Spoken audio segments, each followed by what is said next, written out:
du bien de recommencer. C'est le premier pas qui coûte. Ces nageuses ont été poussées à l'eau par leurs médecins.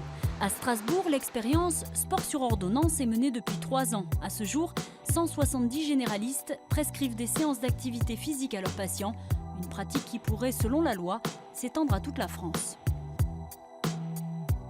On peut avoir des métastases sur un os, c'est pas un souci pour la pratique d'activité physique et sportive, d'accord ? Du moment qu'elle ne soit pas ostéolytique, c'est-à-dire friable. C'est la seule contre-indication, d'accord ? Allez, on y va. La séance d'escrime débute ici par un entretien avec chaque patient. Laurence est éducatrice médico-sportive. Elle est formée pour évaluer leur état de santé et faire un point sur leur traitement. Donc pas d'immunothérapie, pas d'hormonothérapie. Donc il m'a dit, moi chimio je quand même ferai la chimio. Voilà. pour s'assurer du truc. Qu'est-ce que tu as eu comme chimio ? Inspirez, écartez jambes arrière, posez, soufflez.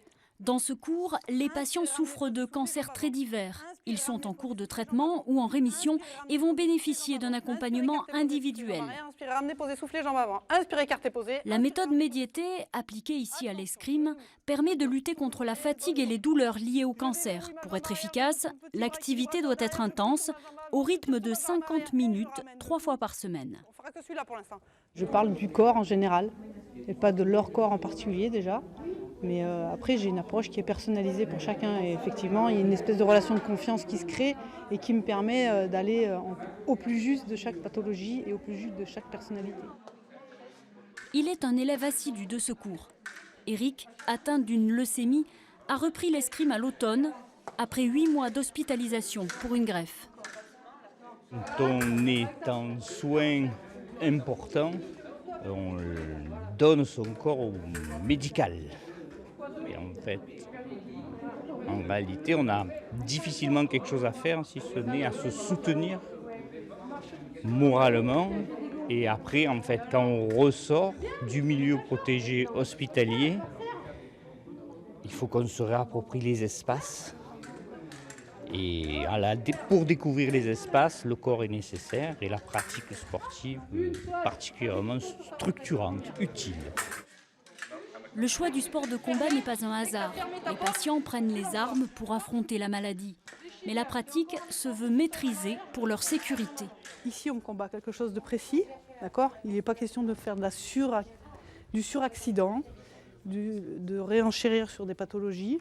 Après, c'est adapté en intensité par rapport à ce que je leur demande sur le temps de la séance. Des séances où les patients disent oublier un instant leur cancer pour retrouver l'équilibre au sens propre comme au sens figuré.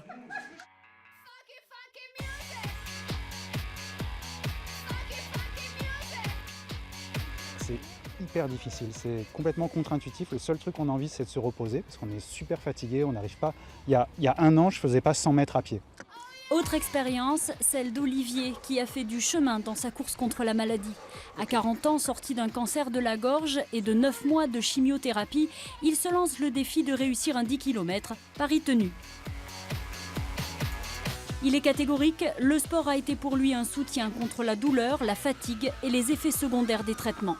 Sur mon expérience, et à chaque séance d'activité physique que je faisais, j'allais mieux, mais tout de suite. C'est-à-dire que je finissais, j'étais encore en sueur après avoir couru, que je me sentais déjà mieux. Et ça, je le gardais pendant 2 à 3 jours, j'allais mieux. Puis je recommençais à être un peu fatigué, puis hop, j'allais courir et j'allais encore un peu mieux. Et puis encore un peu mieux, et puis encore un peu mieux. Et puis maintenant je cours 10 km, et puis bientôt je vais pouvoir courir un marathon.